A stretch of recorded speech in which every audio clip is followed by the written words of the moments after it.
une bonne politique énergétique dans l'histoire du Sénégal centrale solaire musul am au Sénégal président de la République am centrale solaire de 20 mégawatts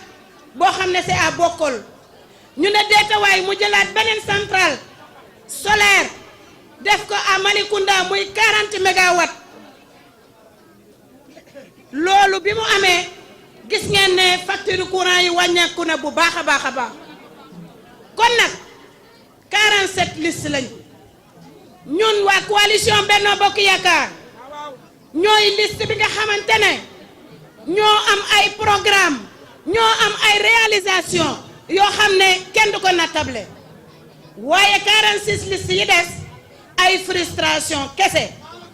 du leneen lu dul ñam nguur bëgg a ñamaan nguur waaye sénégalais yi dofuñu xam nañ ka leen di jëriñ fi ay nekk fi ci ay poste yu am solo dem bañ koy tuddee président de la république mu ñëw ne dafay nekk tête de liste ñëpp xam nañ ne doom ji ci boppam la bëgg mu ñu admessier ko su ko defee mu am ay droit civique pour mën a bokk ci langue bi waaye nag na xam ne moom justice la amal yoon te sénégalais yi dofuñu Malick Gakou balaa dugg ci liste nekk ci département Pikine na dem gagné Guédiawaye Khalifa Sall tojul fenn benn commune la ñu am muy Dalifort te Benno Bokk Yaakaar au soir du 30 dinañ remporter la victoire dans la commune de Dalifort